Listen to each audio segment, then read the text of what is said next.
Good evening, everyone. I'm Corey. We're 20-sided Silver Story, and thank you for joining us for Out of the Abyss. Um, our characters are in Gracklstow, having escaped Drow slavery and trekked across the Underdark. Met some demon lords along the way, and now they are um, in the Dwergar city of Gracklstow. So I will get to introductions here in a second, but first let me tell you a little about the channel. 20 Sided Silver Story, a great place to hang out, a small but active community. We encourage you to follow the channel and join our Discord. Both give you some information about when we're online, which is generally every night of the week around this time. May be a little quiet over the holidays, but otherwise, typically we're around. Our Discord channel is active most hours of the day, and while we specialize in TTRPGs, especially D&D, I think people get into pretty much everything on the channel. If you like what you see, I encourage you to subscribe to the Twitch channel or join our Patreon. Um, People who subscribers to or patrons get access to our community campaign game, which is a drop in, drop out game, normally hosted on Fridays. We are running two different adventures, two different tiers. Our tier two adventure is Expedition to the Barrier Peaks, and it will finish up tomorrow night. While our tier one campaign is the Lost City. Both of those are part of the uh, original Adventures Reincarnated series. And Alex is the DM for those. So they're great ways to play games with the community, and we'd love to see you there. So take a shot, and let's see. Um, I'll have the characters introduce themselves. I always feel like I end with Vic, so I'm going to start with Vic today. Hi, everyone. Oh, sorry. No, go. I'm playing Vic Valentine. He is a half elf valor bard. Um, and he has been kind of very, very emphatic the entire adventure that everyone needs to stick together, that's the best way for them all to survive. But he also just feels like um, the group needs to see itself and everyone safely back home from wherever they are. Now finds himself in Gracklstow, which brings about, even though it's kind of a strange place to be in, being a topsider himself. There are some familiar things. He's been doing some stage performances and such that are starting to make him feel a little bit more comfortable here in this city. But saw an Illithid last time and is really eager to maybe move on and get out of this city. So that's Vic. Right. Dolphix. Hi, I'm Ethan, and I play Dolphix. He is a gnome fighter, and yeah, he's finally reached Gracklstow and feeling like one step closer to getting out of this whole predicament that is the Underdark. I think being in a civilization of Durgar of similar stature as himself is welcome, as his former employer Topside was a human and everything was built to their standards. But yeah, I think he's still longing for that kind of comfort and the position that he was before. So he's ready to get out of here. All right. Zalm. May you repeat the question, please? Oh, I'll just introduce your character, and if you want to say something interesting about either your character that we don't know or um, something about your time in Graphic. Well, my time in Gracklstow has been eventful to say the least. Probably one of the worst. He just found out that his business partner, or his organization's business partner, is definitely out for him, along with the the uh, the God. How do I forget it? The Dark Elves. I can't. Why can't I remember their proper name? I don't know. Well, But yeah, the Drow. I have no idea why I couldn't remember their names. Um, and that's annoying him, and he's trying to figure out what he's gonna do with the current events because one of their party members just came in, was apparently captured by the Duergar, is about to go on the auction block. So he's like trying to figure out his priorities. I don't know what's gonna happen. all right. Next up, we have Drazzle. Hi, I'm Scott. I'm playing Drazel, who's a lizard folk cleric, and he's been trying to adjust to many things throughout this captivity. As is his personality, he just kind of rolls with what happens as long as he's being fed. Everything's fairly fine. But he recently came across an item that he initially thought was a boon because it was a bag where he could pull animals out. And he's like, I will always have food. Whatever I pull out, I can always just eat this. And so he was immensely happy. But recently he started to think maybe this bag is making him into a druid, and that he's a sun cleric and he hasn't seen the sun in a while, that maybe he's become a druid. So he's starting to look at all the fungus they've walked by and wondering, can you hear me? Do you understand me? And he's having a little bit of a crisis of his faith. All right. And last but certainly not least, Jason. Hi, I'm Ed. I'm playing Jasa. She's a halfling rogue. And I've found Gracklstow to be an odd sort of photo negative of my home.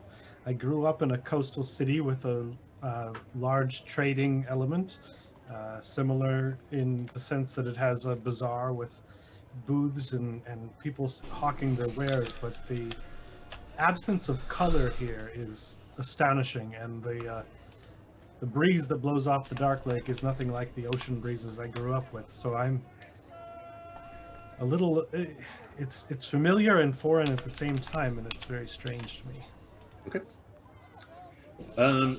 To catch everyone up, upon escaping from the prison some 40 days ago, a little less than 40 days ago, the characters were joined by a number of other prisoners.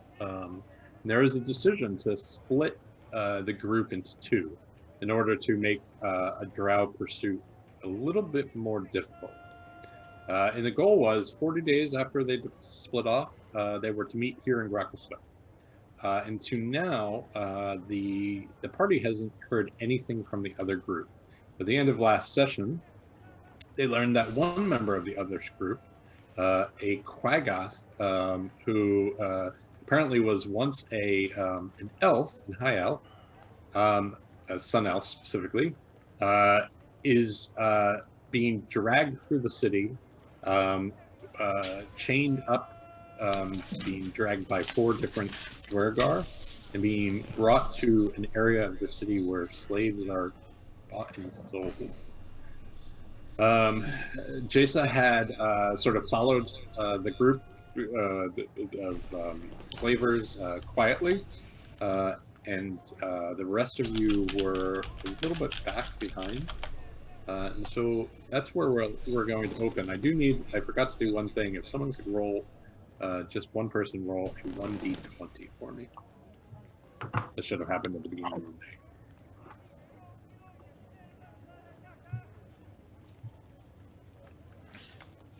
Everybody or just Just one person. So, okay, Oh, I'll okay. take the first. Thanks. All right. Jasa, what are you doing? You see, last when we left off, you contacted Darendil through telepathy. You let him know you were there, and he was aware of you. He can't communicate back, but as you see him being dragged to this area, you see his state, and as I described last week, it's just incredibly weakened.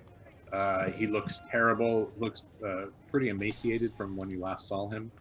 As you watch him sort of struggle with his captors, you can see that it looks like he might have he has a serious injury to one of his eyes.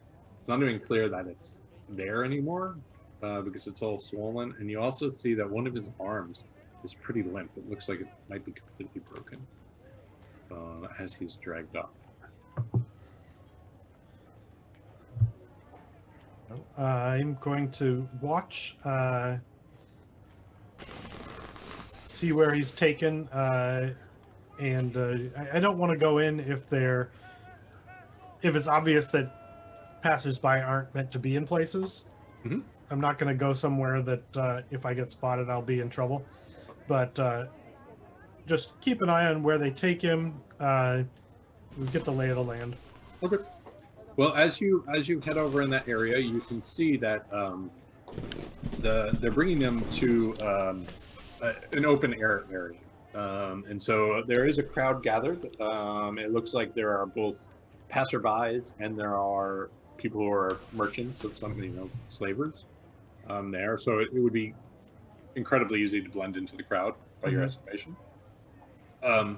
And as you take a listen to what is happening, it becomes clear that the sale is not going to happen today. It's more a showing what is for sale. Mm-hmm. And so there's a number of different slaves being sold there, and the Quaika, Darendil, is one of them. Do I And recognize any others? you do not. You don't see any, and it's not like there's tons, but there you do not see any of the other party beside Darendil. And so just listening to the crowd and listening to what's going on, it's clear that tomorrow around noon, midday, is when this sale is actually going to occur. Well, I will just make my way back to the rest of the group Good. and relay that. So the sale's not having till when? Tomorrow. Tomorrow. Tomorrow. Okay, so we have a little bit of time, but gosh, what time of day is it right now? I would say it's probably early afternoon, if based on all the things you did last time. Feel that our best course of action may be to allow the sale to go through. We can't really take action in Gracklstow because everyone is watched all the time. Yes, that is true. But if he's sold to someone who takes him out of town, we could act to recover him. He also So- appears heavily injured and potentially poisoned. We could also talk to him while pretending to check teeth, like when we pretend to buy him. Mm. Well, it is possible that in his injured state, he's not as expensive as he might have otherwise been. But there's also the matter of the other companions we are waiting for. Yeah. Didn't see any sign of any of them. They're at least not in the slave market. Yes, so if our poor Darendel does get purchased and is sent off to the city, out of the city, I mean, are we going after him or waiting for the others?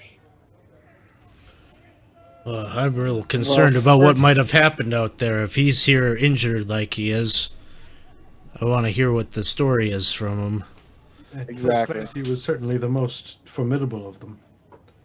I think we talk him first, then next plan. Well, we could certainly enter the slave market and have a look. There are others looking at the beings for sale, so it wouldn't be out of place. Did I see any other topsiders looking at slaves?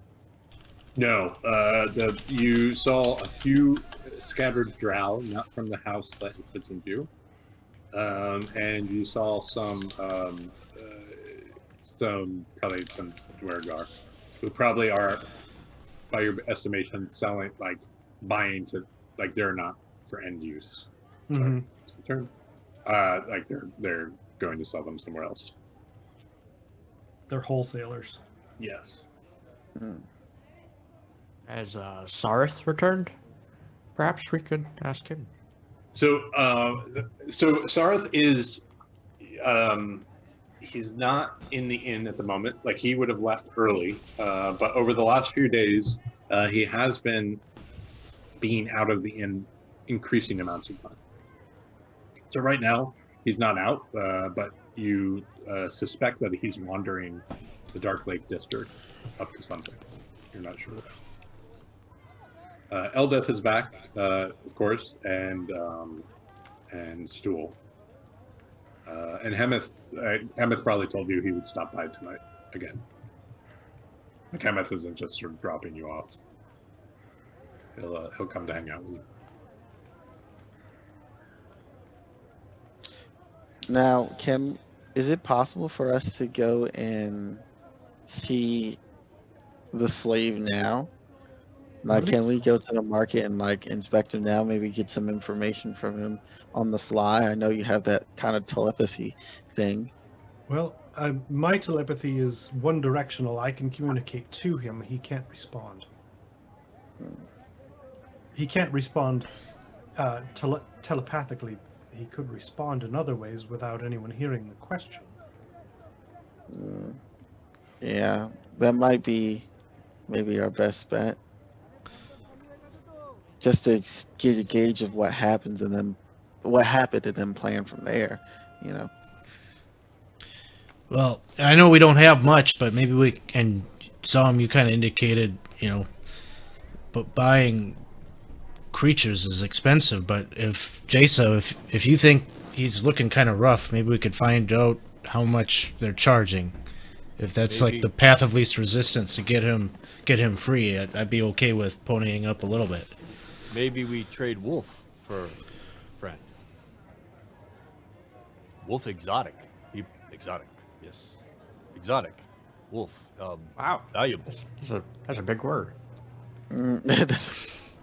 I saw in place where people dance. Can I ask, where are you generally having? Are you still out in the market? Yeah, I believe so.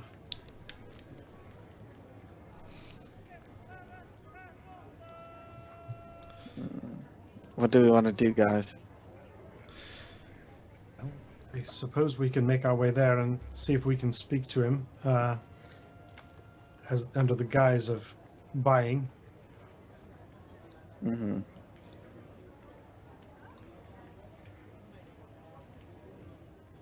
I think that's our best bet. Okay. So what's the general plan? Going as a group? Or are you spreading out? Or are you? I think we should go as a group. It'll just make us look more like potential buyers, I guess. I would say that perhaps, Zom, you should take the lead on this, as you'll know how to speak the speak as a buyer or seller in this situation. True. I will take the lead then. Okay. So you guys headed back, and so all of you now see sort of. It's not a huge crowd. You certainly, like the fact that you walked up as a group. It's noticeable, like that you increased the crowd a fair bit. So there's maybe like 15 or so other people around. I'm going to telepathically mention to each of you in turn that we should don the guise of Zom's sort of servants. Mm-hmm.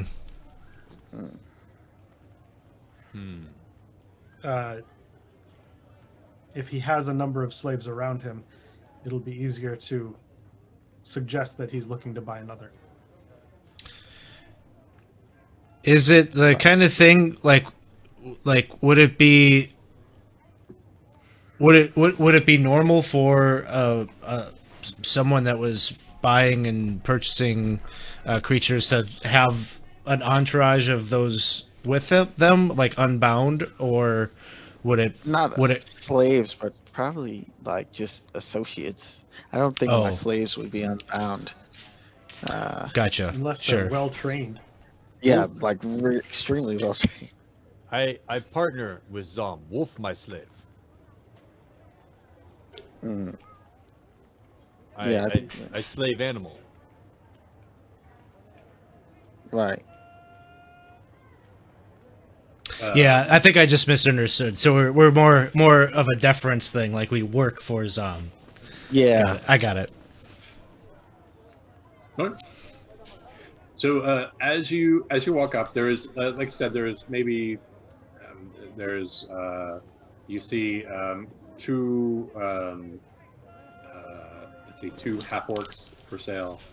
You see, or on display. Once again, sorry for being crass about the language. You see Darendil, and you see what looks to be a halfling. Um, and of Darendil's by far the worst off.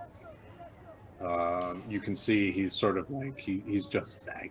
Like he's just looks incredibly exhausted. And I think Jay said he probably. Are you trying to catch his eye, or are the group of you trying to catch his eye? Who is there any guard? Like, what's the security around? Yeah, there's definitely there's visible guards around, but there's also like the like they're all chained to massive stones on the ground. They have some freedom of movement, but not a whole lot. There is no one. There's probably like 5 to 10 foot gap between the crowd and them. Like, so it's not like you can go up and, or no one is, as far as you know, no one is going up and like directly like touching them or anything. And you see standing by is Jasa, you would recognize at least one of the Dwergar who had come in with him is standing by him. And you hear him sort of talking with some of the crowd about the stuff. I will go up to that crowd and try to kind of hear what he has to say. So the general conversation is he's injured right now. He's not at his full strength, but with a little care and feeding, he'd be back to normal. And you could take that time to make sure he stays obedient, make sure any security protocols. And so the slaver is saying basically, look, we did you a favor. We put him in a weakened condition so that the bill of sale could go through. I would like to inspect the slave. I know he is injured, but I want to see the extent for myself. He says, the slaver looks at you and says, I don't recognize you. Are you here from the surface? Yes. I see. I'd advise you to stay at least 5 feet back. You're going to have to do that inspection without touching them. Our protocols, you understand? It's not my first rodeo. No. So yeah, go ahead. Telepathically, I'm going to say to Darendel, Zom is going to approach under the guise of a buyer. He's going to inspect you and look you over. Do not show familiarity. Okay, so Darendel sort of, I think Darendel probably has generally had his not eye contact, like not direct eye contact with you and Jason, but in your direction, right? Mm-hmm. Because he's not saying anything. Yeah. And you're the only thing that's communicating with him.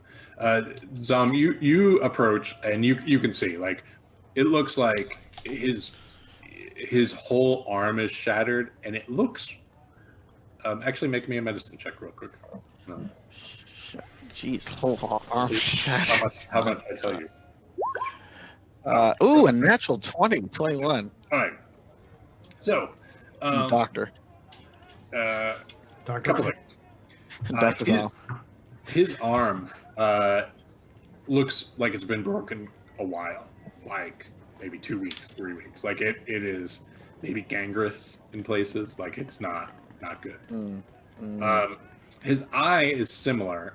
It's not clear because you can't get up to touch him, but his left eye has completely swollen shut, and you can see like it is pussy and bad. So you don't know if the eye is still there. And then just from like you can't be 100% sure, but it looks like not that he is poisoned, but that he is starving, probably has a very like incredibly limited water, and that he is basically near death from exhaustion. But poisoned, it doesn't like you think there's more likely explanations than poison. Okay. I'm looking him over, and I look at his arm, and I just kind of, look a little concerned, and I just feel like, how badly did you have to beat him up? Was he putting up a fight? How did you get this one? He says, "Yeah, this one has the spirit of a fighter in him. Once you get him back to health, he's going to be your best worker, no doubt." Well, I don't know. That arm looks pretty bad. Like we'll see where bidding takes it. How'd you even get such a creature? Like I said, I got some of the best guys. They just fought this guy off. Found him wandering around the Underdark. Said he was an escaped slave. So we thought, once a slave, always a slave. Will his previous owner come looking for him? We'll deal with that when the time comes. Was he by himself, or just wandering alone? Quaggoths usually work in groups. He looks at you for a minute, both of you asking questions, and he says, "Yeah, he was alone." I roll an insight check. All right. You whore. Anyway, let me do insight. Probably gonna get a really crappy roll anyway. Oh well, 16. You are pretty sure, both of you, about two things. One, you believe him that he was alone. Two, you do not believe him that they fought him. Yeah.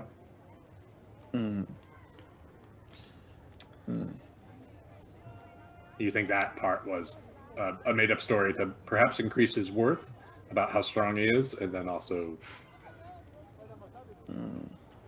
I just go, Well, Captain, I would not purchase this one. I don't suspect he'll survive the night. yes, he does look very emaciated. We'll make sure he's fit and ready for tomorrow. Good luck with that. I hope you have a healer among you. And I'll turn around and be off. Okay. Are any of the rest of you doing anything?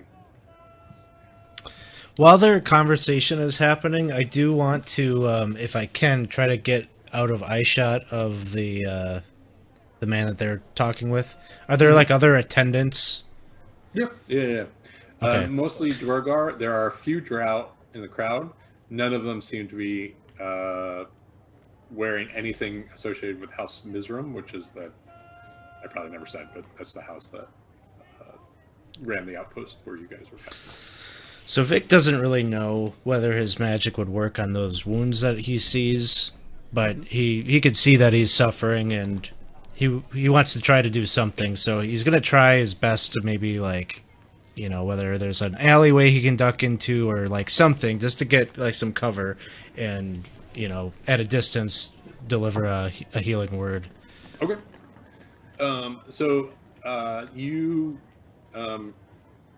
In general, how is your healing word music based? Or Is it? Yeah, I think that'd be appropriate. That it's like a little jingle or a hum. So I think all of you probably like you just hear the sound of music float across the square where you guys are, and you do see all of you are probably familiar with the music and where it's coming from. You do see him straighten a little bit. There's none of the permanent wounds or permanent ruins, the bad ones are heal themselves, but you do see him sort of some color return to his face. And he's still generally staring at in your direction, Jason.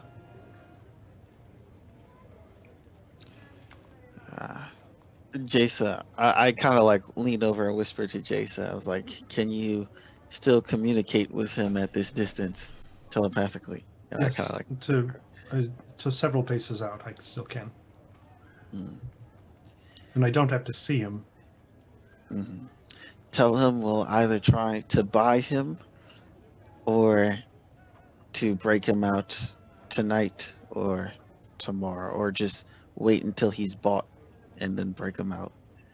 But to look as weak and sickly as possible. Um, I will communicate to Darendel. We're going to return tomorrow and attempt to purchase you so that we can free you from these bonds, but we don't have a lot of ready coin, so the more sickly and worthless you can look, the more likely we are to be able to purchase you. You see him sort of slump in response. And if that should fail, we will track those who do purchase you, and we will find a way to get you free. He's sort of once again looking in your direction, but doesn't react. I'm glad you're alive. Are the others you were with, do you know, are they alive? You nod or shake your head. You see him. He doesn't either, but you see him let out an enormous sigh. Okay. Uh, I don't think he's aware of whether the others are alive. He did not answer yes or no to the question, but I'm sure the question troubles him.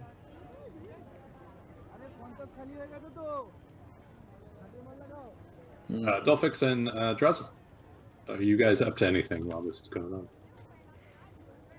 I've been trying to see if I can issue any commands to the wolf, including get back in the bag. I occasionally look at him and ask him to do things and see if he understands me. You do get the sense that the wolf would obey you in combat, would attack things to the best of its ability. On a logistical point of view, it would take your bonus action to do that command. But other than that, it is a wolf. It's not magical in any way other than it popped out of a bag. But I still think that as I'm turning into a druid, it's just a matter of effort. So I'm just continuing to try to communicate, and what I imagine will just develop the skill. Okay. Dolphix is just looking at the lineup and seeing if there's anyone he recognizes. No, the halfling of the group, like I said, there's two half orcs, Darendel and the halfling. Halfling does not look familiar to you, but you do recognize that looks a bit more refined than the others. The others look like brawlers, including Darendel. And you can see, as you look at the halfling, looks a little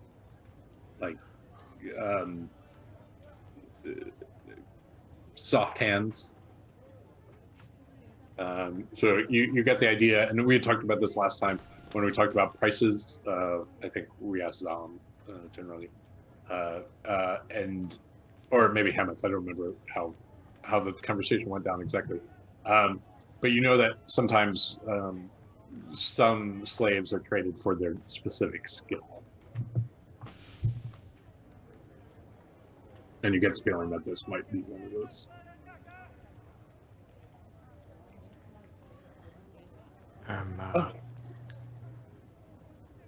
Sam, maybe ask, curious, what that one's purpose is.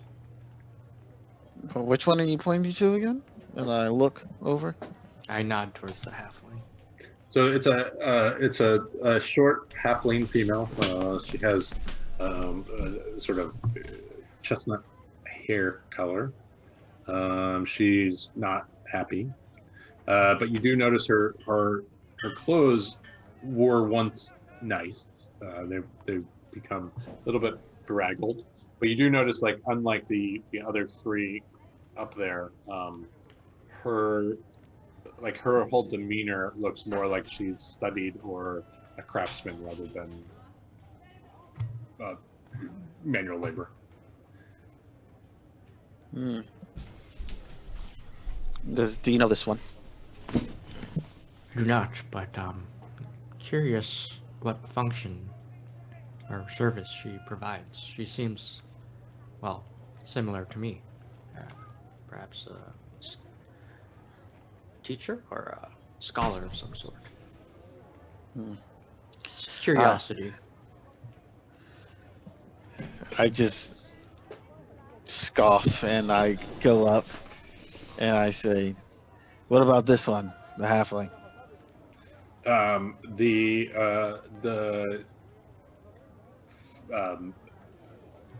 The person standing in front of her is a Dwargar, just covered in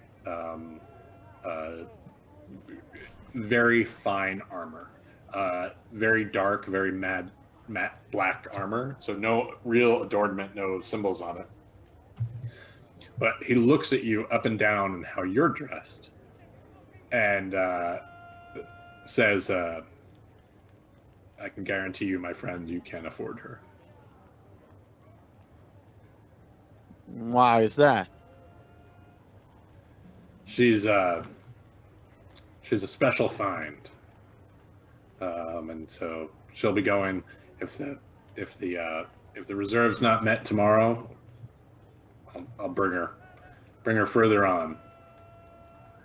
You do notice that she's wearing, and then like Darendelle, for instance, has manacles on his 4 limbs. She has manacles on her two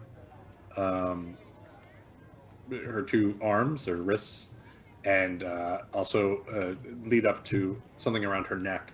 And around the neck, it looks quite elaborate.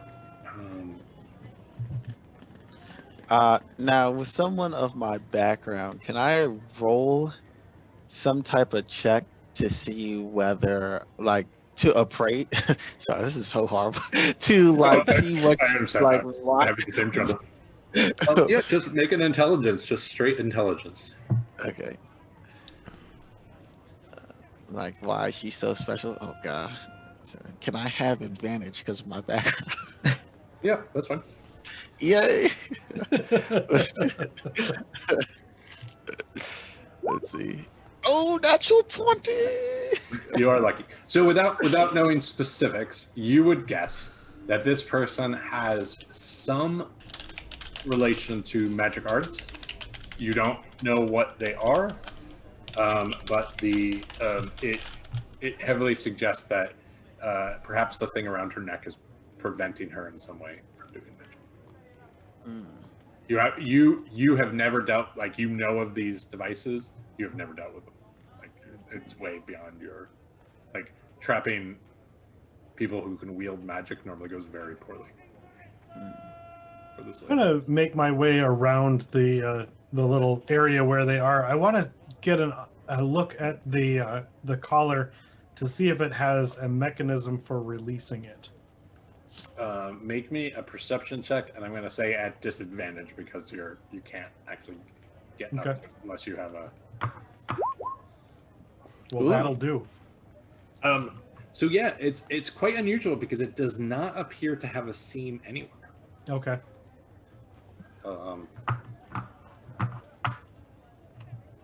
So, telepathically, I'll say to Zalm, I don't see a way to remove that. I imagine it has to be done magically itself. I say, I look her up and down, and I kind of stare. I say, must be a magic user. I recognize the collar.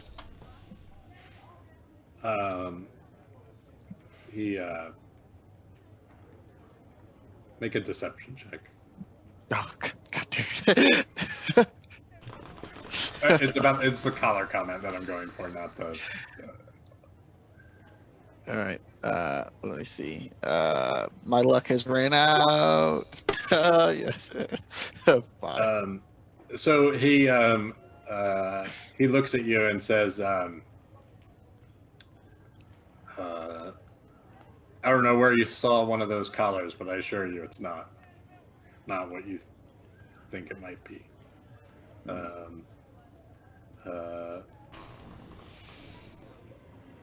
Yeah.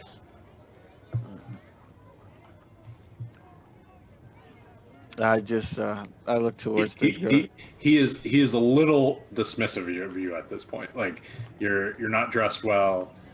He sort of caught you in something like you were trying to impress him, and so you see him sort of engaging more with the crowd behind you. I turn around and walk a little bit away to towards the group and say, "Well, I think he is a magic user, and there doesn't, according to Jasa, there doesn't seem a way to unhook that collar, at least manually.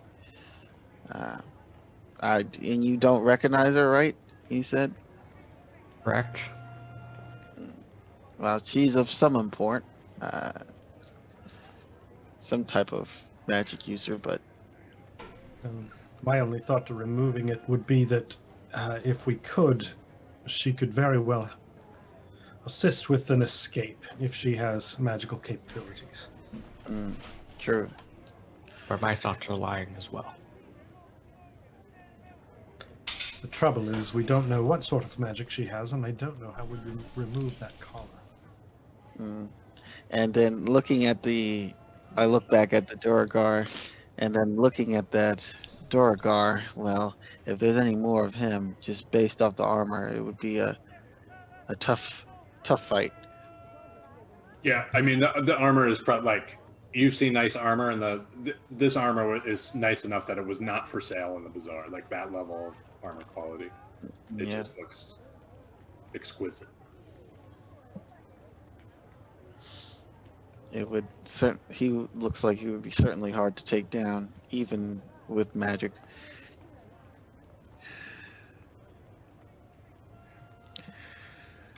But I say we stick to the original plan. I don't know how we could use this other person unless we get lucky. And again, we don't even know how to remove that collar. I think it's preventing her from casting magic somehow.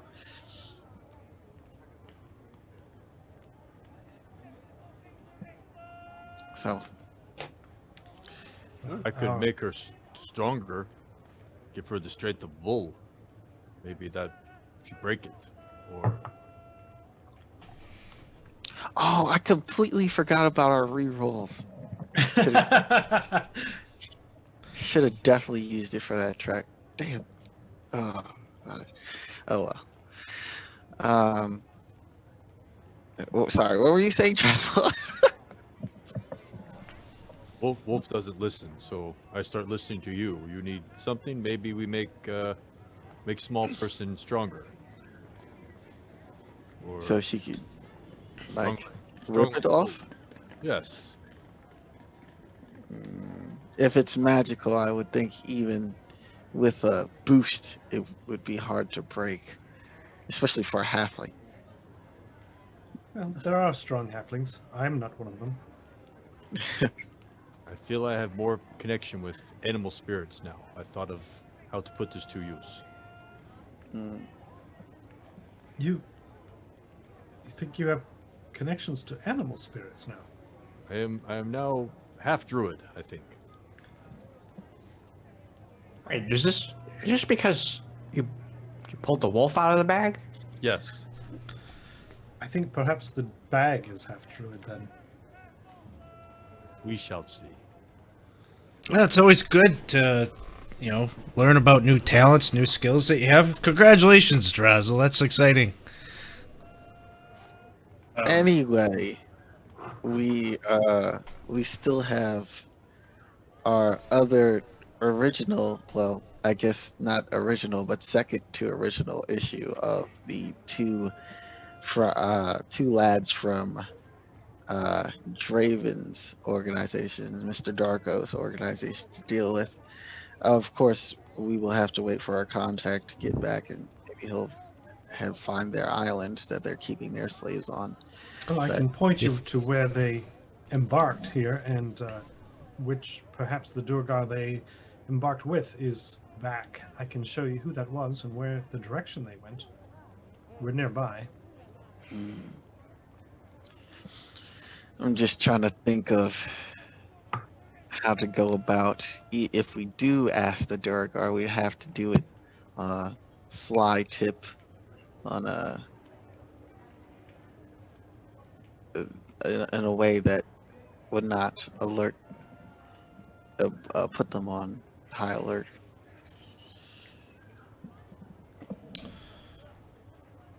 Do you think that they would be coming to this this auction that's happening tomorrow?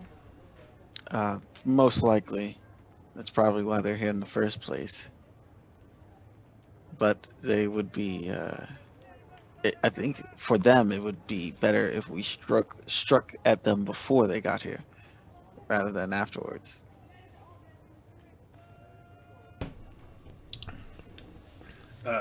Dolphix, as you are standing, are you all in a group, I assume? Yes. Yeah.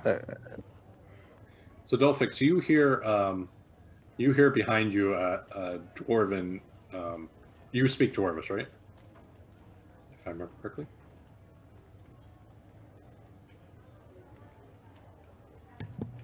I speak Dwarvish, correct? Yeah, okay.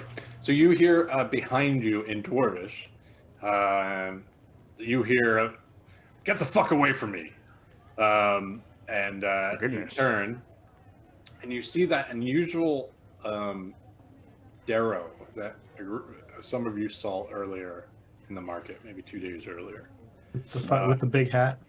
Yeah, he has a big sort of floppy hat that looks like it was maybe like a displacer beast or something. Like it has two tentacles tied to it that sort of flop down to either side of him. Oh, I'm glad that they're tentacles because previously I thought they were arms. Yeah, I thought they were arms too. I Um, was like, yeah, they're like displaced. I think they're displacer beasts, but you're not entirely sure. It's a weird contraption. It's been sewed together, and you can see anyone he gets near wants nothing to do with him. And eventually, he sort of wanders away, sort of like in a very zigzag pattern, and you see him disappear into the city. That's the second time we saw that guy.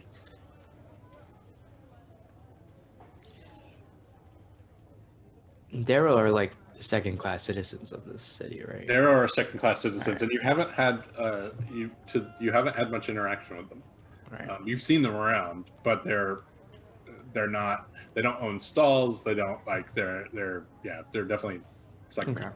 So this wouldn't be like out of the ordinary. No, really weird is the hat. Like that's Okay. Yeah. So He's I, generally weird. Like he's wearing fake fancy clothes too, right? Yeah. Like he has rags that are sewn to look like fancy clothes. okay. Yeah, I just make a note of it. It's like, oh, I saw that guy. talks to himself. But yeah, the other Darrow you'd see are a little bit insane. Like they're not like I they mean, all act very strange.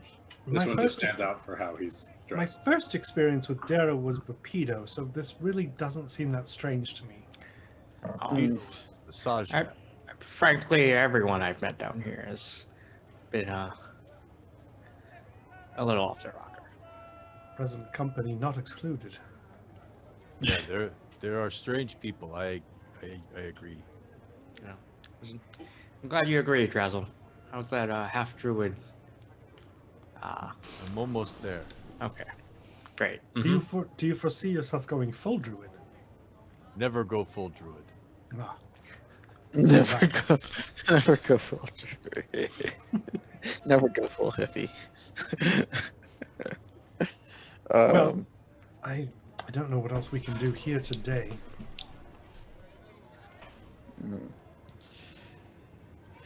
I am somewhat curious about that strange Darrow, but if all the Darrow are strange, then I don't know. I want to telepathically speak to that halfling, Okay.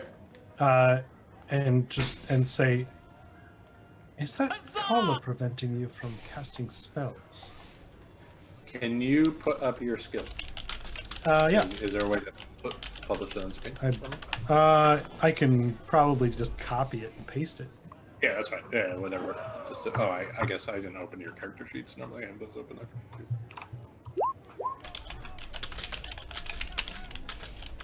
What's the name of it?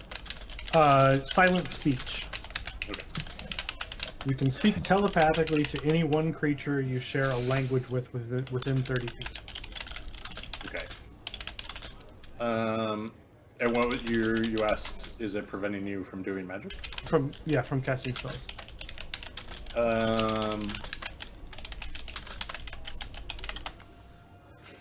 So she probably doesn't know where the voice is coming from, right? I'm gonna be looking straight at her as I do Okay, this. so you're gonna okay. I mean, I'm not gonna like wave my hands or anything, but if she looks Right. around, she'll see Yeah. one person, Fair. another halfling looking straight at her. So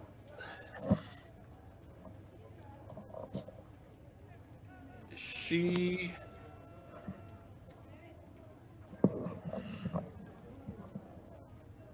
you see her mouth something. And to the best of your knowledge, unless you have lip reading, she seems to mouth no. I don't have. Well, I don't. I guess I might have something similar because, just from really high perception, but also eye for detail is one of my class features that lets me spot hidden things very easily and decipher clues really easily. Okay. So I Nice. suppose that might Make lend me- itself to. lip Make me reading. an intelligence check with just make me a perception check with advantage.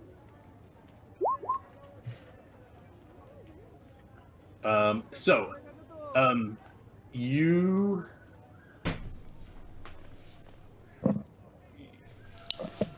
you're pretty certain the answer she wanted to give you, the full answer she wanted to give you, was not exactly.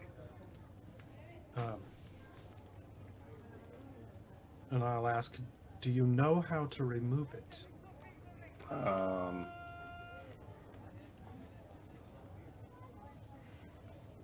She mouths, yes, but I can't.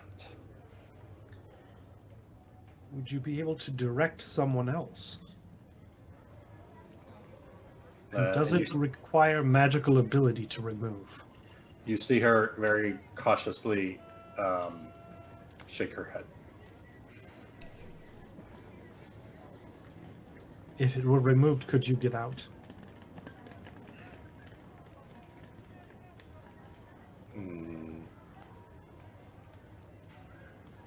She looks around at the situation she's in, and you get she's not sure. Okay. And then I will say telepathically to her, our friend here needs to be our first priority, but I will keep you in mind. She looks away from you. And I'll relay to the rest of the group. I think we could remove that collar, and she could assist us. It is, I believe, it's preventing her from speaking. So her hands are bound, and she can't speak, and that's going to prevent most spell casting. It looks like, unless it's one, I don't think it's one of us. It's someone that we have a new subscription. Dad, Oh, no. 69. So, welcome, Dad. Thanks for joining Well us. done. All right. So, you do see maybe they're pulling off the half orcs, like they're bringing them. The sort of showcase period is done. And so as people finish up with questions, you see them taking the slaves. The slavers take the slaves away from the square. What would you guys like to do? Well, maybe we should head back to the hotel and wait for our contact to see if he found the island that my ex-associates are keeping their slaves, or do you want to do some more town exploring? I think we've got all we need, all we can get here. Mm. Oh, did we sell those gems, by the way, to get more gold? Or are we saving that? Do we want to hang on to those? Aren't diamonds rather important for some spells and things? No, that is true.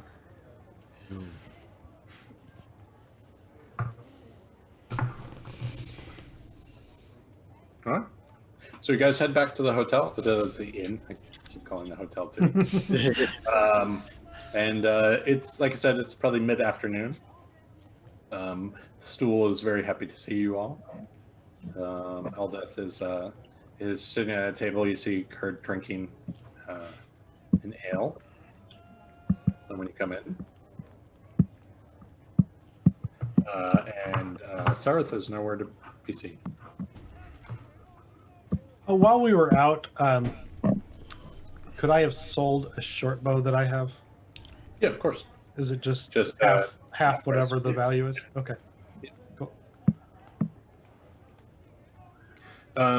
Okay. So unless there's something you guys want to do, I'm going to advance time a little bit. You guys relax a bit, and it sort of the early evening, mid-evening sort of comes, and Vic, the innkeeper, comes and asks if you'd be willing to play again. Oh, you know, I think I'm gonna take the night off. I just, been playing a couple of sets here. I'll be back again tomorrow. I just got a lot on my mind right now.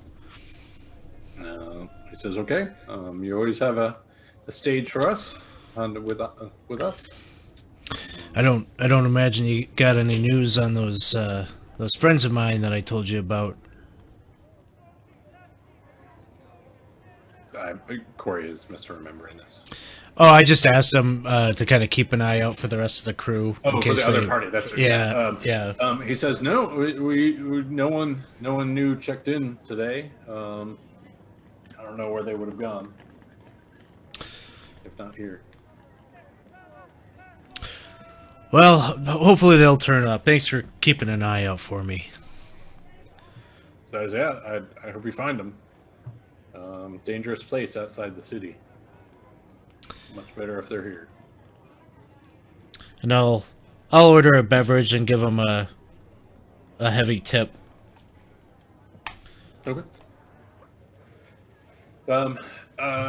Hemeth comes at some point in the evening, and he sits down, buys you all the beer again, and he's like, "So, what did you all get up to today?"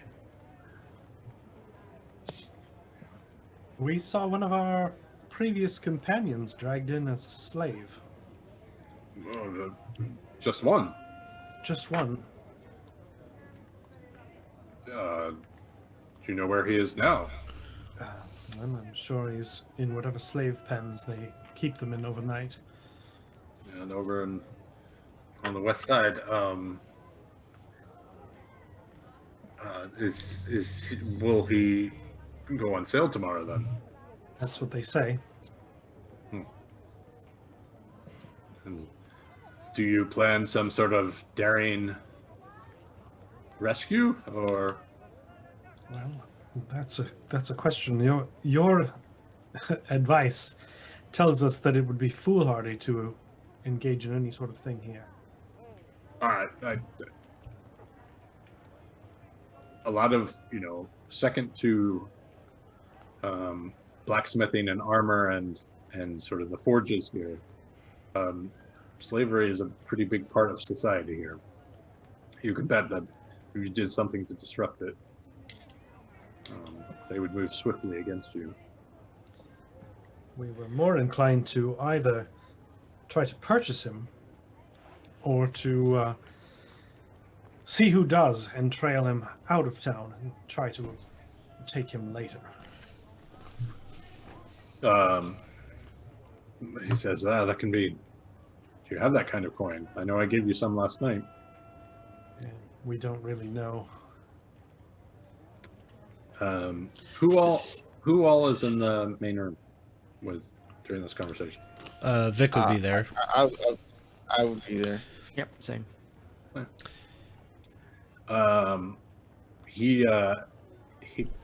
Hemeth points at Zom and says, "You know, that ring of yours might go for some money."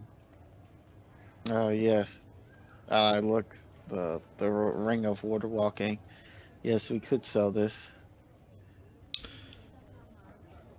Got me out of a pinch though. One We of our last could battles. Try to trade it to them and then perhaps try to lift it off of them after the fact and get it back. That seems to be a bit too much to try and lift it off. I mean, unless you're that skilled of a rogue. Well, I don't know that I am or I am not, but I do have a light touch. So, I thought I have Zom is you've got this problem with these former associates of yours. They're in the slave trade. They likely have the amount of coin that would at least be able to buy one, maybe multiple people. Oh. Is there? Hold Is there? I gotta go. Oh, okay. I was just wondering, is there an opportunity here to deal with two of our problems at once? That could work well if we can find them. And Hemeth says, I was out fishing today and I looked. There's a lot of places they could be. And I checked the normal, but I really had no luck. And I apologize. I feel like I failed you. But if they're anywhere, they're to the northwest of Drakelstow on that edge of the lake. But I couldn't find any sign of them. No fires, no signs of noises as I fished up there. Don't feel that you failed us. We asked you for a very broad task. To accomplish it in a day would have been remarkable. If you want, I'll keep trying tomorrow. I don't know if they'll. Well, if we want to get this done, perhaps tonight, maybe the best favor you could do us at this point is make sure that there's a boat somewhere we could access it.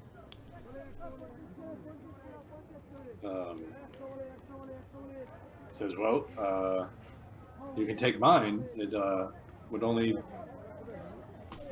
It was 4, right?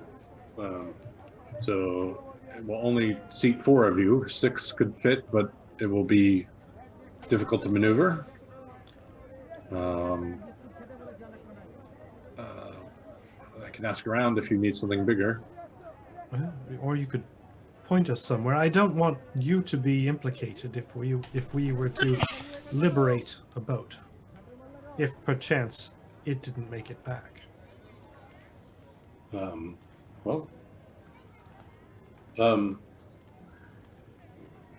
Are those slavers here to sell property or to buy? Do you know? They have stock, they said. I don't know if they're looking to acquire more. And you see him sort of think as he tries to sort of formulate a plan. And he says, I can look for a boat for you tonight or to help you find one. I think Vic's right. It could solve two problems at once if we were able to find them and eliminate them tonight. It would get them off of Zaum's back and might give us the coin we need to purchase Darendil tomorrow.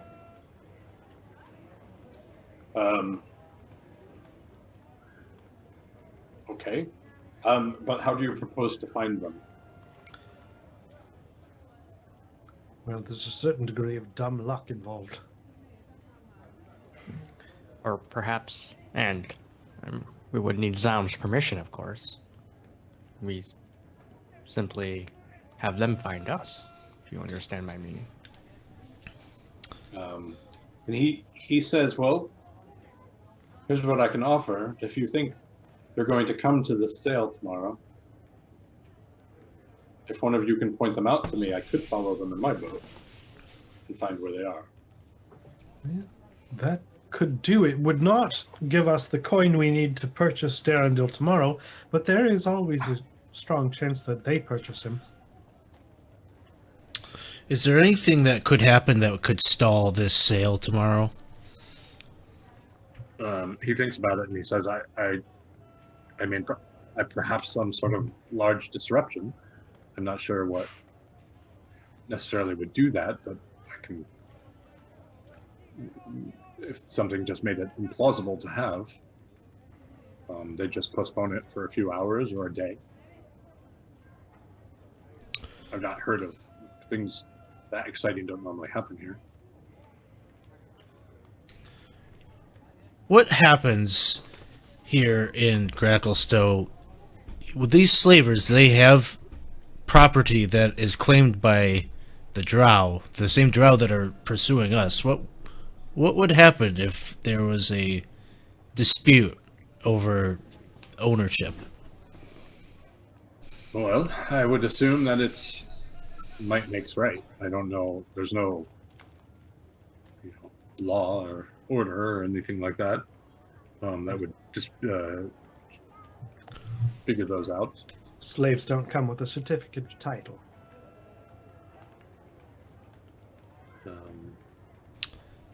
And Zaum would probably also agree with that. Like that would be his general sort of knowledge base. And if you're in Gracklstow, I imagine the residents of Gracklstow have the might on their side.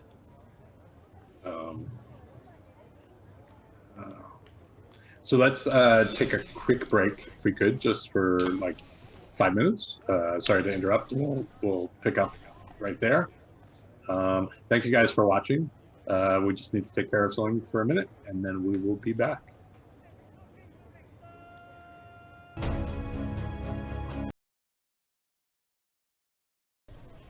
Okay, well, hi everyone. Sorry for that. We just had Zaum had to run off, and so we're just getting things set up. So, as we were talking about, there would need to be a disruption of some kind to stop the trade from happening. We talked a little bit about how you'd find where this group who were associated with Zaum's captor, and then Jason, remind me if I'm forgetting something you had said right before.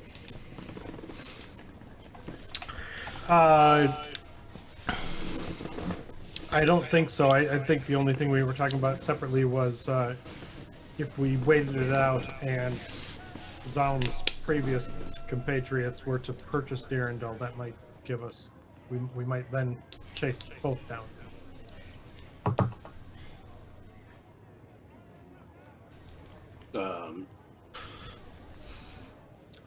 Emmett says, well, let me know what you want to do. I can show you tonight where my boat is. I just ask that you don't completely destroy it.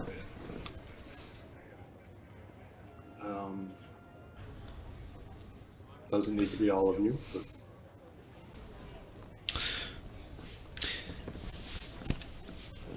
I'm wondering if we could,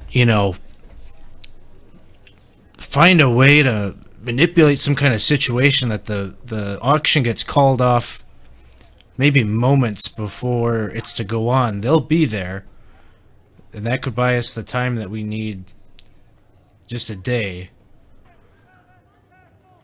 You know, I have to imagine the Drow, they have to be a force that, even if they don't hold any sway directly here in the city, that other slavers and such would be somewhat intimidated by their power down here in the Underdark. I'm wondering if we could manipulate some kind of a threat. If they might postpone the auction. Maybe I let loose wolves in the marketplace. I think I put hand in bag, and there was, I think, maybe another wolf there. Something tells me there's enough Duergar in this town to handle a wild wolf. Don't know how long that would be a threat.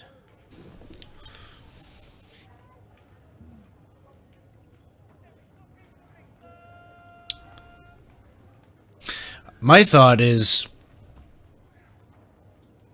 if I could cast Disguise Self on myself and just be visible in the marketplace and have a message or something delivered to them, a threatening message, and if they recognize me or see me, maybe I could ask in my note or my letter to discuss the matter of my property that evening. If we could just get the auction to be delayed just for one day, that would buy us the time that we need. It's certainly worth a try. They speak in a language that I don't understand, so I don't know if any of us could assist in writing that letter. Well, I'm proficient in Dwarvish. But the Drow spoke something else. It Ah, wasn't yes. quite Elvish. Undercommon. Yes? No? Is Hemeth with us? So would he be able to assist when the draft, like, assist in the language and the slang and? Yeah, he says, it's not going to be anything fancy. I'm not that smart, but I can write a letter in Undercommon. Just something that can kind of smooth the letter out so it's not so clearly written by a foreigner.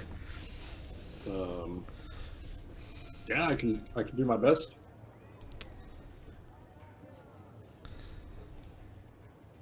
I think that's a good idea.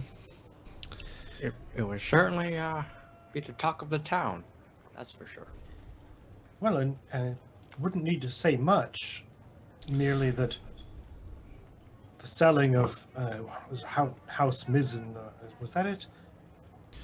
The selling of Mizrin, I were looking House Mizren's property against their interest would draw their ire. Yeah, we have the name. What was her name again? The one that held us, Ilvara. Maybe maybe that name holds some sway in I've got a lovely their circles. drawing, or if you'd like to use it to pepper in. So, Corey, I think that's what I'm going to be spending some time here tonight, is crafting this letter. It's basically going to imply that House Mizrin is very upset to learn that their property has been taken from them, and they demand the return of it, and they want to negotiate tomorrow evening for some rendezvous point that we have no intention of being at. But that perhaps we could negotiate an amicable surrender of the property. Yeah, like profitable to both sides. Yeah, very thinly veiled, like threats, something. But we're hoping that these names that we're dropping have some weight to them, and that they, in and of themselves, kind of create some level of intimidation. And the letter is going to be delivered how? Yeah, that's the Wolf or parakeet? I mean, you got any spiders in that bag?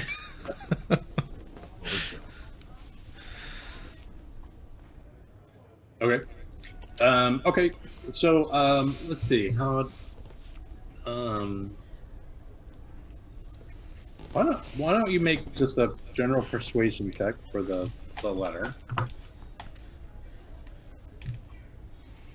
It occurs to me that I have a drow dagger and could potentially leave the letter somewhere that it could be that it would be found and stuck to something with a drow blade, maybe without having anyone actually deliver it. That might be more intimidating. Yeah, I like that. I like the idea of that.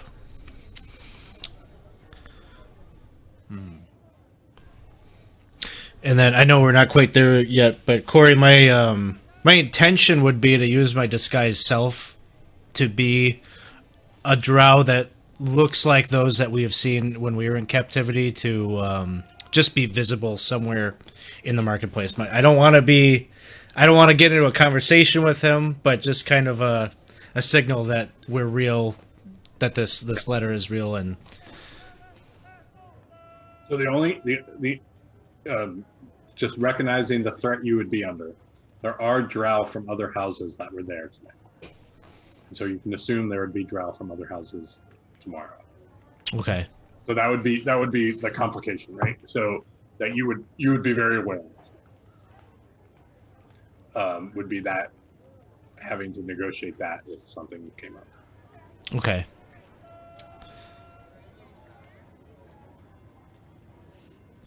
Okay. Yeah. So you got some pen and paper, and working with Hemeth over the next like 40 minutes, you make a couple drafts, and you think you have something pretty solid. I'm gonna take out that drawing of Ilvara and look for some sort of motif on it that I could use to add to the letter to give it some extra credibility. Okay. If it has like if there's like a stylistic border or something on it, I'd like to replicate Okay. that. Yeah. Okay. Yeah. So there is it's quite flowy. It's quite like an otherworldly, sixth graders trapper keeper edge on the edges. So Easy yeah, Frank. you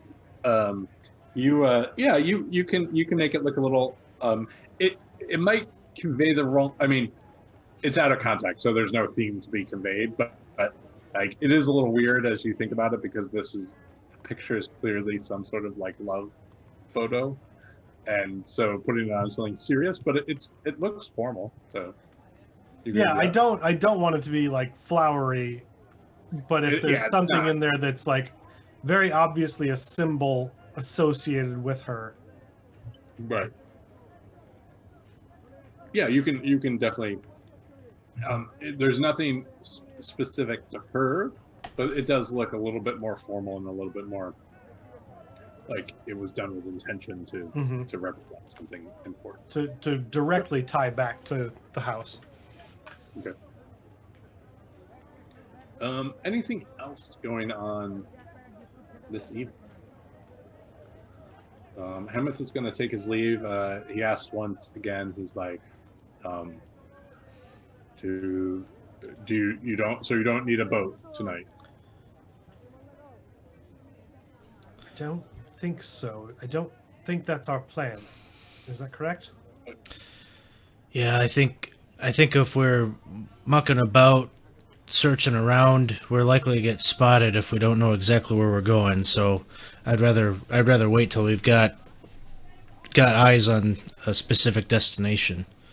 But Hemeth, if you can attend tomorrow, if we are able to get the postponement in place as we intend to, and they're there, I can telepathically communicate to you which people they are, and you can perhaps see where they go. I can do that. And he looks like he has something on his mind, but he says, "Yeah, you guys saved my hide. I'll do that."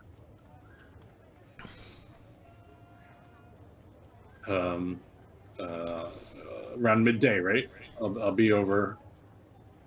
Yes. over near the square.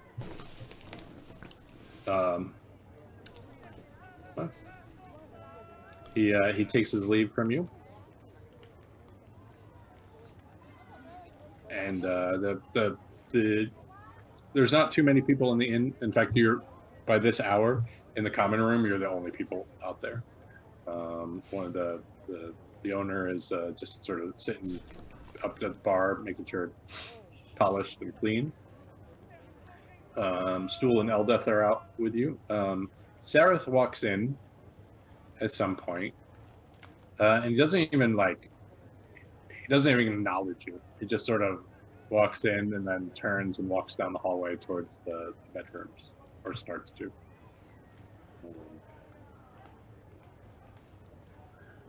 I mean, if we're looking for someone that can write authentically in the drow slang, as it were, there's one right there. If we can rely on him at this point.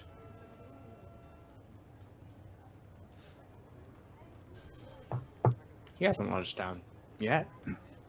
Yes, I don't know where he's been going, and I'm afraid his grasp on things may be slipping a bit. Stuff. Yeah. So you see Stool sort of tug on Eldith's clothes, and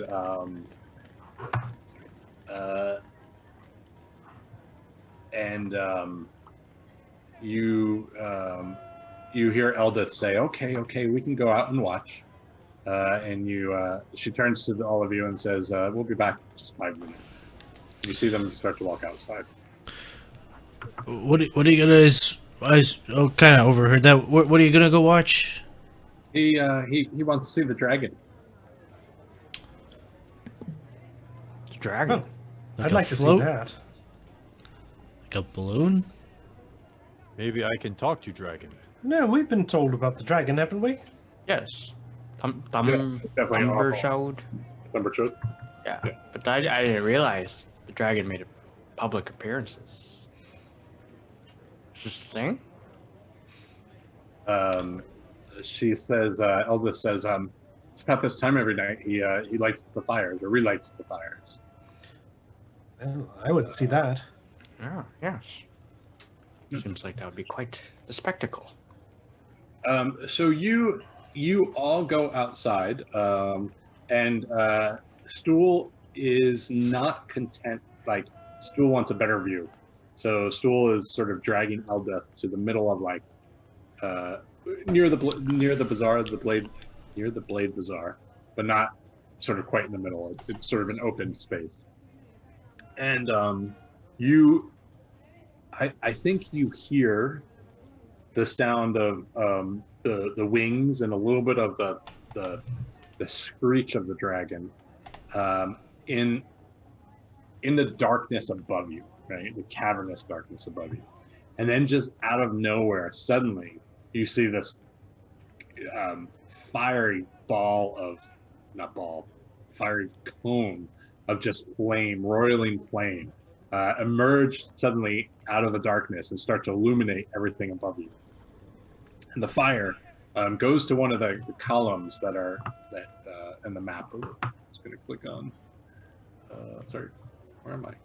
Oh, there I am. So these, a lot of these here are just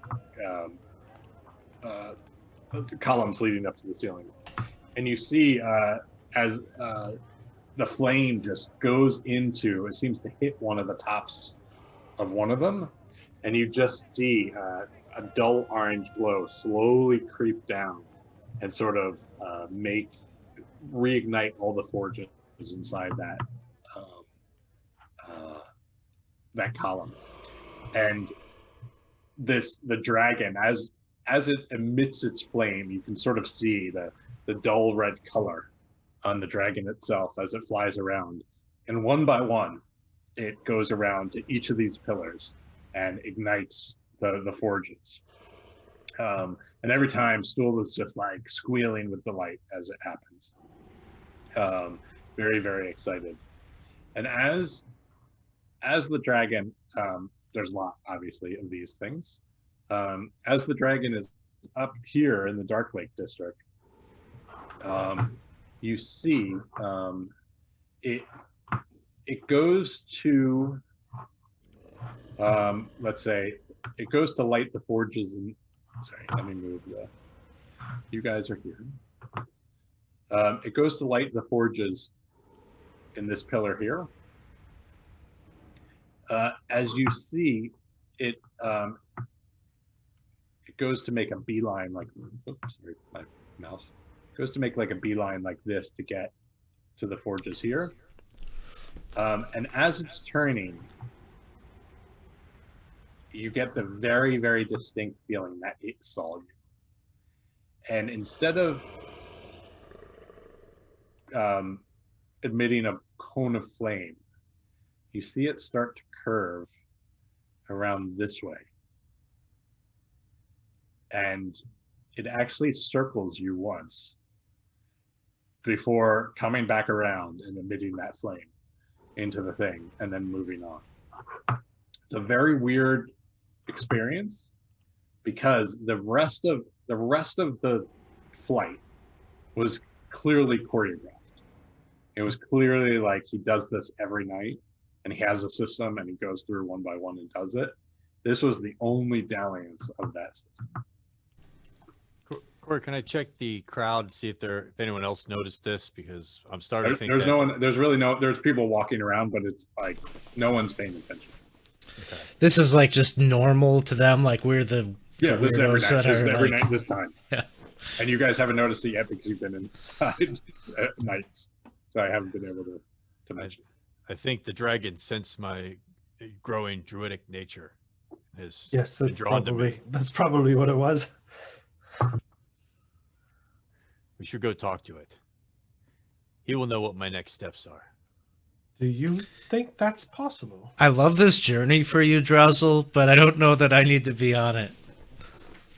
It is like the squid head. You were scared, and then you loved it. That I didn't arrive at that destination.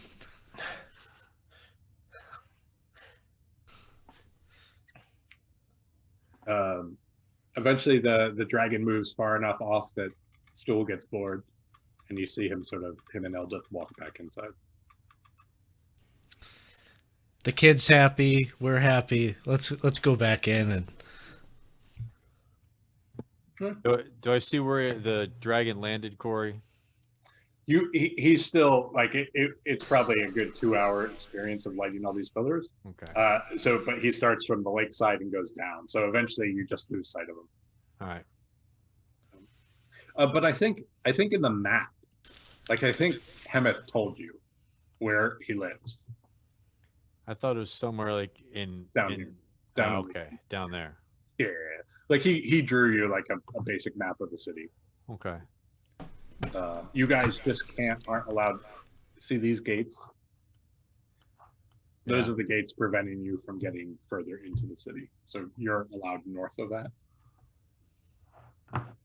But only Darrow and Duragar and Hill Giants or Stone Giants are allowed to the south.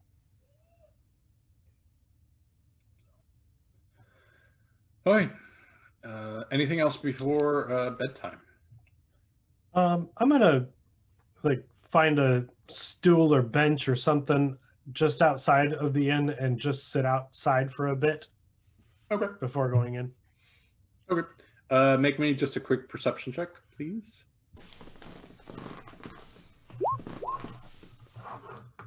All right. So it's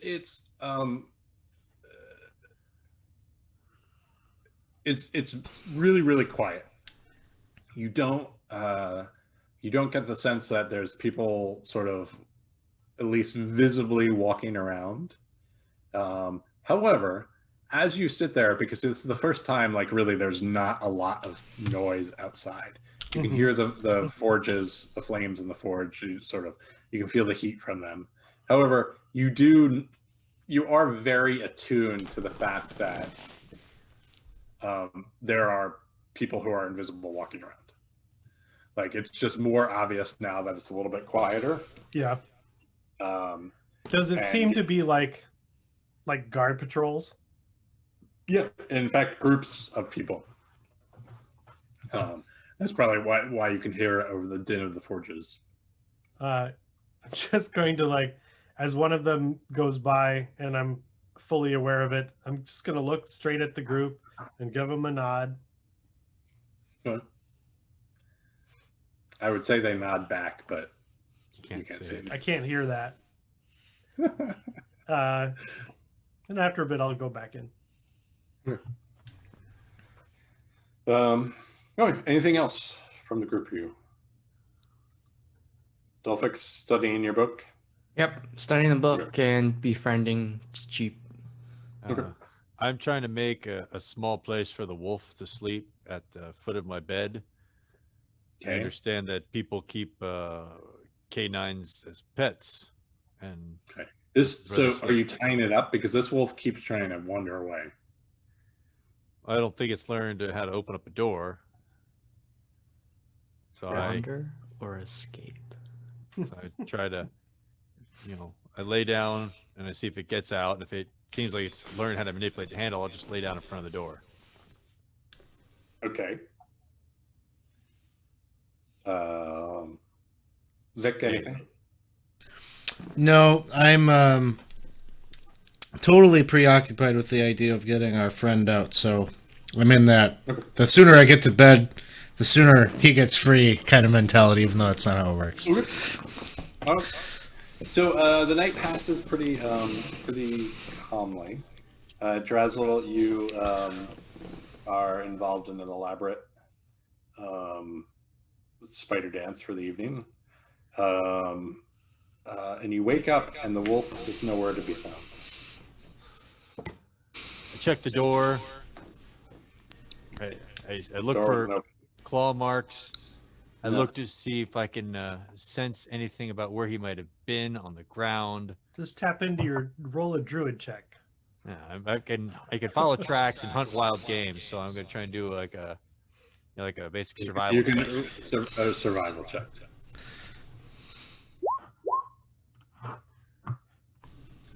It doesn't seem to have left the room. It's just not here. I look at my bag, and I think it went in bag. Wolf lives in bag. Ah, that easy. No need to make bed for wolf. Wolf sleep in bag. Try put wolf in bag. Wolf no go. And I'm satisfied with that solution. Okay. I need one of you to roll me a 1d20. Just one of you. Not it. You can Not it. rotate the responsibility. did I the will last do one. this. I will do this. You got it. And that is what you get. I need you to roll me another d20, please. For better or for worse. Get another 20. Yeah. Oh man, let us down. 14. I'm sorry. So, okay. Give me 1 second. We had certain expectations. All right. So the day dawns. It is morning. Hemeth has promised that he'll be in that general vicinity around noon. What would you like to do until then? Are we still exhausted? From Oh, sorry, I completely forgot. Thank you for reminding me. Grackle Lung? I actually need you all to roll a Constitution saving throw. And I do continue to wear my mask.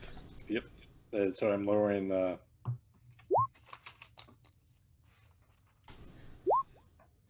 Can I find this? Hold on, because I don't have my glasses on. Can't find Oh, solid. I feel like I may want to use a reroll. Yeah. I'm gonna probably Could do be. the Could same. be. So I'm hearing two rerolls. Yeah. So make sure I get that deducted. Yeah, so all of you are wearing I'm assuming all of you are wearing the little device that Jasa pulled Just together. the cloth that we've been Yeah. washing in the mornings. Okay. So Drazel, did you used one? Okay. Yeah. So let's see. So Drazel and Vic, you are fine. However, you don't lose exhaustion if you have it. Okay. Dulfix, Jace, oh, and Zom, that's what I'm looking for. Not here. You gain a level of exhaustion as Excellent. the cough is terrible. Like, So I'm Excuse at me. 1. Okay. I think, are we all at 1, or Vic, have you escaped it completely? I didn't have one from the first round. I'm fine. I'm fine. Okay. Now would be an appropriate time to pick spells for those of you who pick spells. Dulfix, or not Dulfix. Sorry. I wish. Okay. It was the D's. If only. Normally I don't let people have the same letter name in my campaign, but everyone breaks that rule, so it never works. Yeah, I just Drazel, don't let you- anybody use a name that starts with X, because every time I do my initiative order, the bad guys are on X.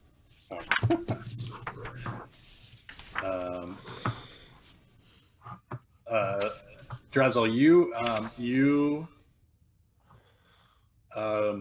your limited knowledge of clerical ways, Mhm. and now your newfound self-deception into druidic ways, you are pretty sure you could at least alleviate some of the problems with perhaps a lesser restoration problem spell. I'm not gonna.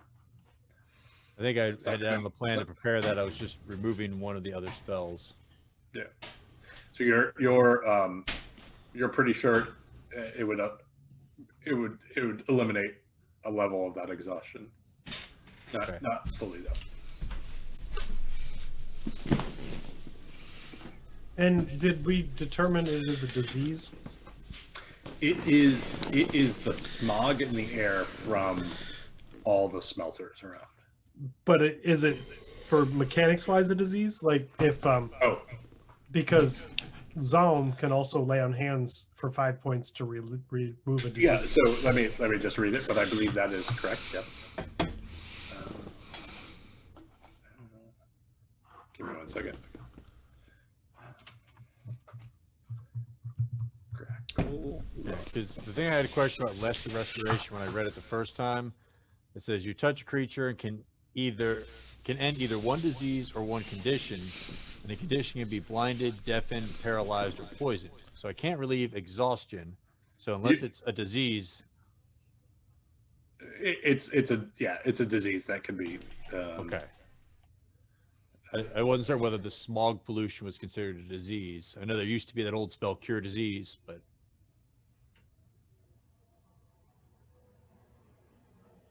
Any spell or effect that cures disease also cures it, effectively removing all levels of Oh, that's great. so so Zom would have how many? He would have 3 3. that he could use, and he could have used 3 of them yesterday, right? Yep. So yeah, why don't we ignore exhaustion for the next, and rather than assuming, because I actually don't know how Zom would play that. I'm assuming he would, but I don't want to speak for his character. Yeah, I would request him to remove it so that because I need to go deliver this letter and I need to do it surreptitiously. What we'll do is we will just keep it as yesterday's, and then so if you had one yesterday, then you have one now, and then we'll deal with it next week. Okay. Or next session. Okay. So, everyone's up. Remember, if you do have Grackle Lung, then the dash action is potentially not going to work for you. Just so you know, but like I said, we'll just ignore the effects of it until we can get Zom back. Okay. Just because it's reasonable to assume that he would have eliminated it all for you. Or also reasonable that he would chosen to not help us. Right. And so I'm not going to speak for his character. So, all right. So, yeah, what are I you can doing? convince him. He thinks I'm valuable. What are you guys doing?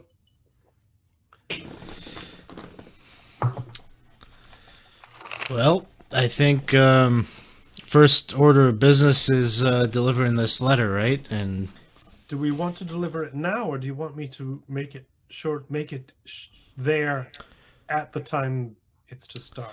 I think the we closer to the start of the auction that we can make it, the better, because we really want those folks that we're trying to track to be there.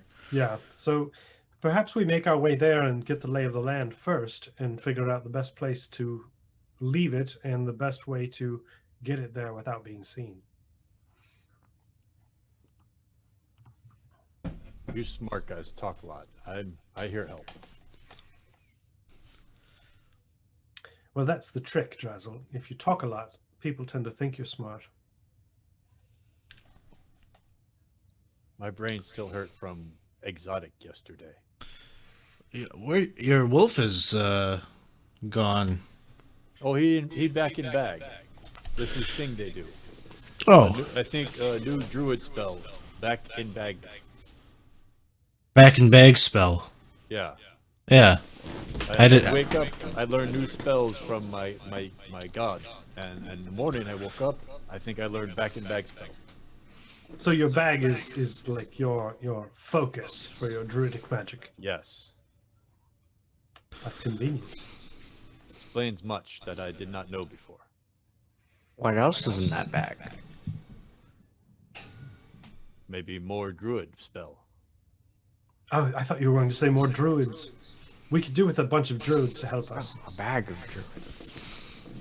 I think that is indeed the collective noun for groups of druids. Druid eye. Oh, a bag of druids. Ah, yeah. Murder of crows, bag of druids. Indeed. A bag of druids, each holding a bag of wolves inside the bag. They hand one up. Was a riddle or something related That's to a lot that? of bags. We have new paradigm. Okay. That's a big you're word. So with how soon before are you going to? Well, I think we're going to spend the morning going over to the market and really getting a good view of it. Try to figure out the best way to approach so that I can get in and leave this note unobserved. Okay.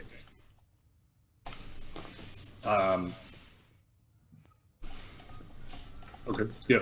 No problem. So yeah, it looks. I mean, it looks very similar to what it looked like yesterday. Nothing significant has changed. There's a number of alleys coming in and out of it that make easy entrance and easy exit. So you know sort of what would be the best way to get away if you need to be chased, things like that. You have a general lay of the land. If some of you could perhaps draw the attention of the slavers away for a moment, that could assist me in getting in and leaving the note.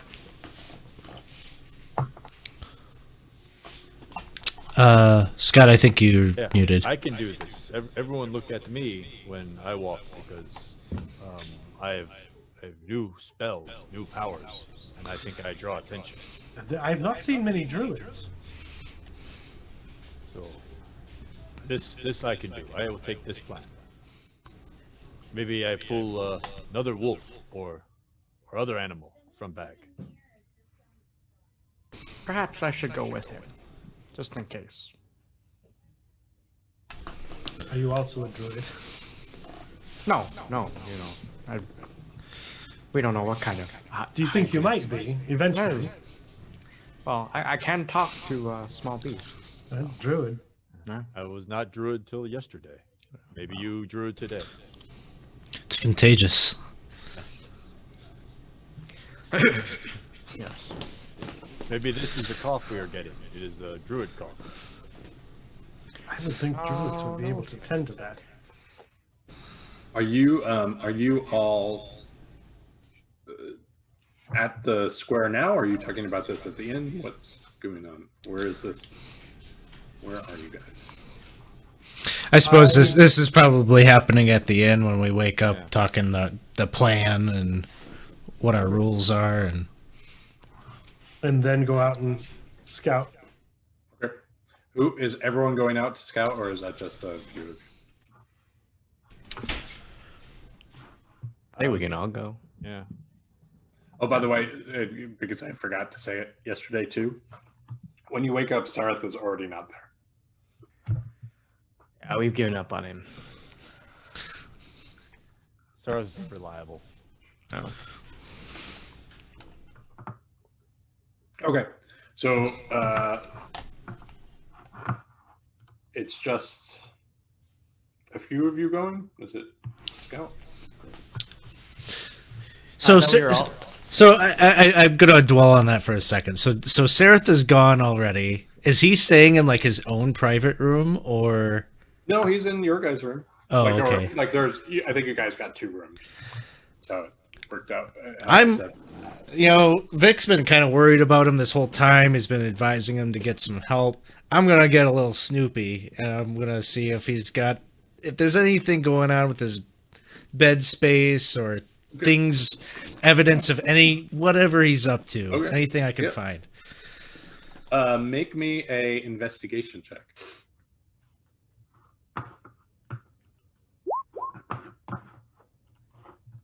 So, you don't really find. I mean, you guys don't have a lot of stuff, right? And so it's not unreasonable that all of you are carrying all your stuff whenever you leave this inn, right?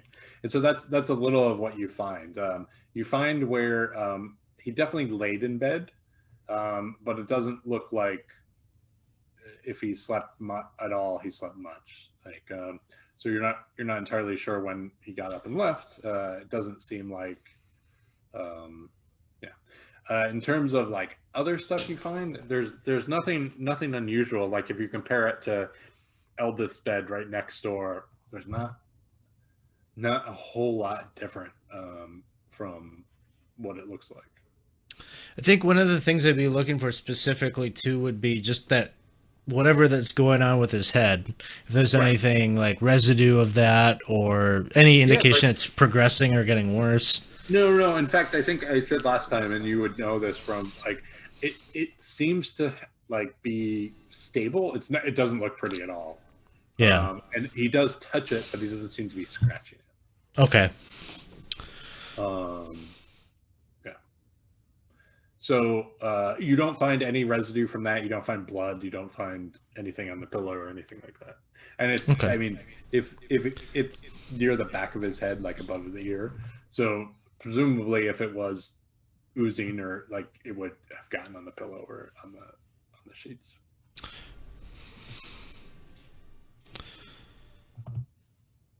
All right. Anything else?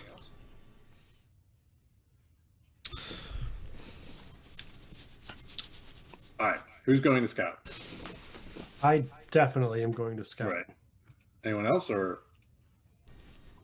I am staying somewhat back because I'm waiting for my moment to come in and be the distraction. So I don't want to be seen. Well, this already. is well before the situation.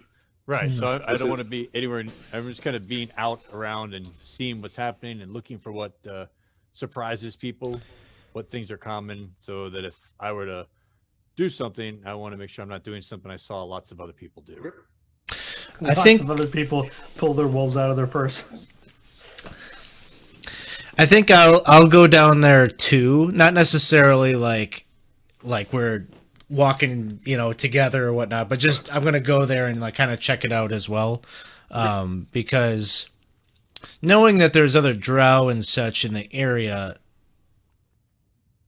and we're trying to up the menace of this a little bit, I'm maybe looking for like maybe a perch, or can I get up on a roof or something where I won't be approachable by drow necessarily to like converse, but my intention is really just to be visible to him when he receives the letter. So I'm going to be looking for that kind of a thing. Okay. A place where you can dramatically silhouette yourself. Absolutely. Yep. Yeah, you find like there's a couple of the buildings nearby have like stairs leading up, like most of their like, so you could stand on a stairwell and sort of elevate yourself above the crowd easily. So, Drazzle, you're saying Dolphix. Well, if everyone's leaving, yeah, I'll go out too. I guess I'll tag along with Drazzle and just keep an eye on him. Make sure he's actually, absorbing the information he should be absorbing to pull off this. Sure. So you're wandering around, and you, for Vic, you feel like you've identified a spot. For Jasa, you feel like you really do have a great like lay of the land. Like you feel like you would be able to escape if something went wrong as best you can, ignoring invisible guards. But like you think you could try to evade. But even invisible guards have to have line of sight, and there are places that I could get him. Right. You just don't know where they are, is all I'm saying. Like, Yeah. You, but yeah, you feel pretty confident. And it's probably maybe 90 minutes, an hour before this thing starts.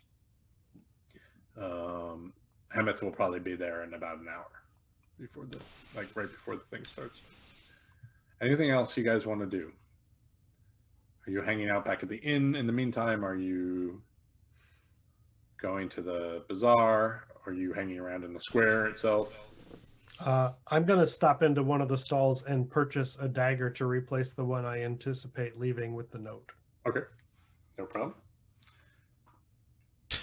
I think I'd hang out probably back at the inn, maybe play a few songs for the morning crowd, but yeah, kind of laying low for the most part until this happens. Okay. Same. I'll be laying low, maybe just perusing my book. Okay. So you all spend the next little bit in the inn. Like, is that? Sorry, I'm just trying to narrate something here. Jasa, you went back to the inn eventually, I assume. Yes. Yep. Okay. So it's time. It's time to roll. You realize it's about 20 minutes before this thing's going to start. So are you heading off as a group, heading off individually? I will definitely be going kind of solo in my own direction. I will too, to get off at another at a distance and away from people. Okay. And Drazzle and Dolphix, are you together walking over? You're muted, Scott. I think it's always good to have someone keep an eye on me. No, we're talking about in-game, Scott. Yeah. I got my wife at home for the other. All right. So you walk out and you are not together, but you are walking generally in the same direction. And Jasa, as you start walking, you're sort of 3/4 of the way through the Blade Bazaar. Suddenly you hear shouting behind you. Okay. And you turn around and there is a Duragar pointing straight at you. And he's yelling, "That's him! He's the one who stole it from me! Guards, get him!" And you see everyone sort of turn around and look straight at you. You do not recognize the person who's shouting at you at all. I'm not even male. Sorry, are you doing anything? Yeah, I'm gonna bolt and find somewhere to hide. Okay. The rest of you also saw this happen. Like you all, it was loud enough that, and so you see Jason start to run. Are you guys doing anything? I ask Dolphus, what did Jaisa steal? I'm not quite sure. Do we recognize? You know, like No. Yeah. Uh-uh. Let's say the two of you are actually within earshot. You see of him when he comes out, and you hear him. Durgar guards come and said, "Yeah, like he was at my shop and then he stole something. I know it was him." And the Durgar are sort of like taking a report. And you, like, none of it makes sense to you. No part of the story he is telling makes sense to you, in the sense of like you don't know when this would have happened. I think I just kind of step back out of the way and like, oh, if she thief, I don't want to be with thief. No, Drazzle. There's something going on. Something's going on. It's clearly not Jaisa. The shopkeeper keeps saying him. That's just straight wrong. She have fast hands. Yes. Hold on. Maybe. Well, I'm going to regret this. I'm gonna walk up to the whole thing and be like, excuse me. I saw the thief go that way, and I'm gonna point in like a slightly different direction, like in the same direction but slightly in the other way. Okay. Make me a quick deception check. All right, great. With my one level of exhaustion. So can I think I still have inspiration. Can I use that? Oh, of course, yeah. All right, to negate it, so it's just a flat. Deception. Oh, Nice. so Clutch.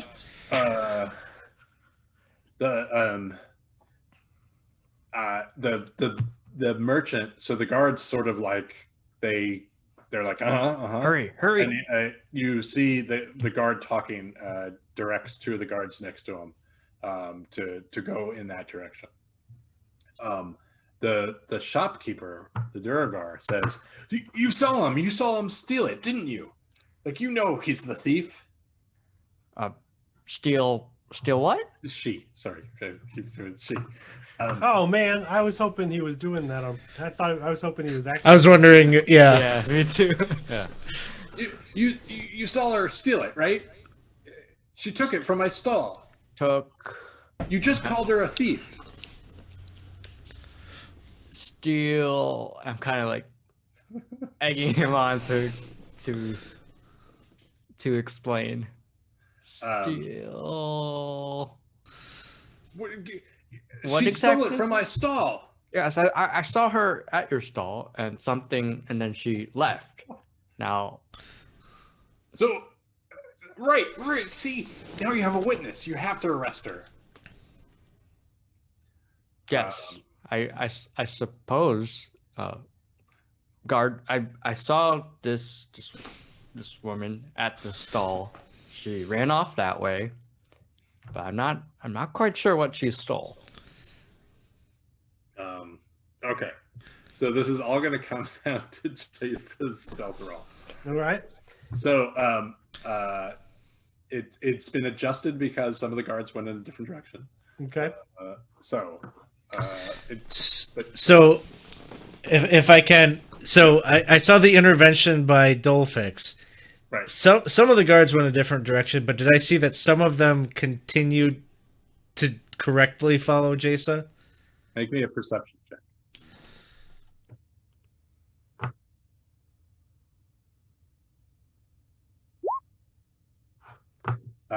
You saw guards leave, and generally in that direction, you don't know which. In fact, you probably with that roll probably also don't know which way Jason went. Yeah. Okay. You probably she just zoomed out and yeah. Sounds good. So, okay, so Jason.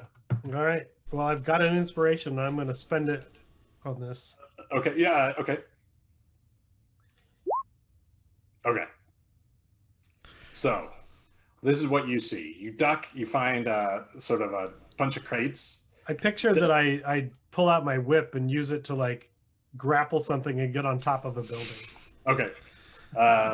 And you manage to shimmy up your whip up into the top of the building, and from above, what you see is the street. Like you could see, you don't know why they ran that way because you probably didn't hear Dolphix's conversation, but you see guards run off in a different direction than you ran, and then you see on the street below you, you see suddenly about 6 Duragar pop into existence right below you, and they're looking at each other, and I swear she was just over here. Keep looking, and you see them split into 3 groups, and they start wandering into 3 different directions.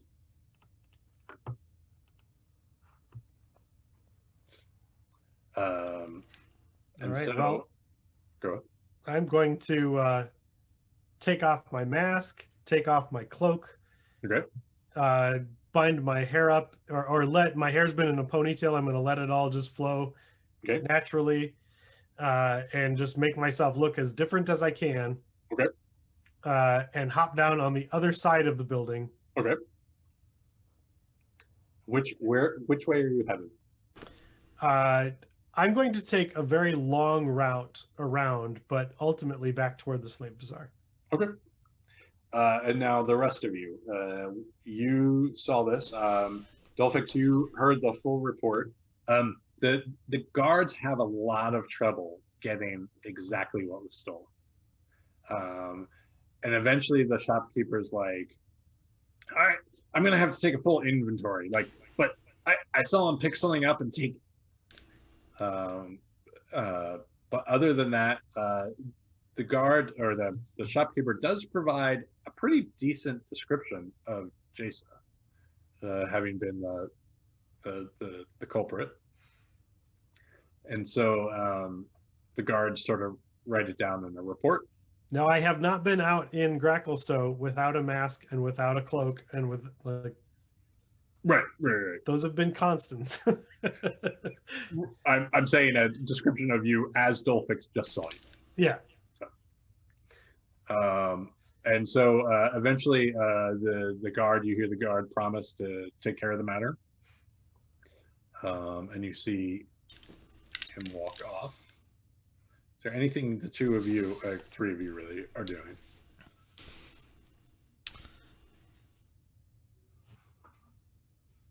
Are they just gonna let me go? They oh, sorry. Yeah, they are. They are gonna let you go. Okay. All right. Like they as you were saying things, they took the notes down, but I mean, like lots of things, you get the sense that they could find you if they needed you. Okay. Just the town being what it is, not anything. Okay. Yeah, that's fine. Just all right. So are the 3 of you proceeding to the square? Yes, I am. Yeah. Yep. Okay. So then I think that's where we'll leave it. We have to enact your plan when we come back. You, for now, successfully evaded an arrest, which was not where I expected to go with the day, but that's where the dice rolled you. And so we will be back in 3 weeks. 3 weeks.